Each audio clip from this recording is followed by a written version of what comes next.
চন্দ্রগড় রাজ্যের রানীমা বাচ্চা প্রসব যন্ত্রণায় ছটফট করছে। এদিকে ঝড় বৃষ্টিও শুরু হয়েছে।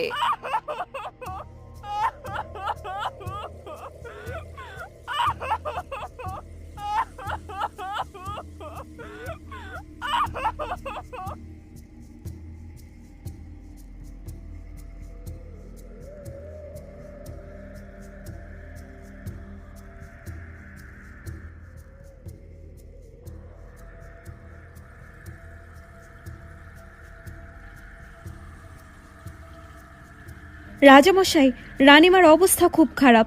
এখনই পাশের গ্রামের দাইমাকে ডাকতে হবে, না হলে বড় একটা অঘটন ঘটতে পারে। এ তুমি কি বলছো দাসী? না, আমার রানীর কিচ্ছু হবে না, আর আমার সন্তানেরও কিচ্ছু হবে না। সেনাপতি। জি মহারাজ। এক্ষুনি পাশের গ্রামের দাইমাকে নিয়ে আসার ব্যবস্থা করো। ঠিক আছে মহারাজ, আমরা এক্ষুনি যাচ্ছি। এই বলে ঝড় বৃষ্টির রাতে দুজন সেনাপতি দাইমাকে আনতে চলে যায়।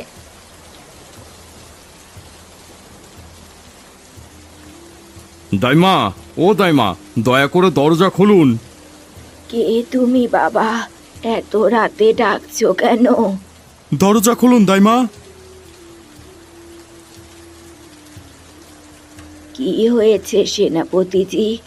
দাইমা, দ্রুত চলুন, রানীমার বাচ্চা প্রসব যন্ত্রণা উঠেছে, আমরা আপনাকে নিতে এসেছি। কিন্তু সেনাপতিজি, আমার শরীর ভালো নেই। আমি এই অসুস্থ শরীর নিয়ে কিভাবে যাব? এটা রাজা বিক্রম সিংহের আদেশ দাইমা। যদি আপনি না যান, আপনাকে কঠিন থেকে কঠিনতম শাস্তি দেওয়া হবে। ঠিক আছে সেনাপতিজি, চলুন, আমি যাওয়ার জন্য তৈরি। সেনাপতির কথা শুনে দাইমা তার অসুস্থ শরীর নিয়েই রাজ দরবারে চলে যায়।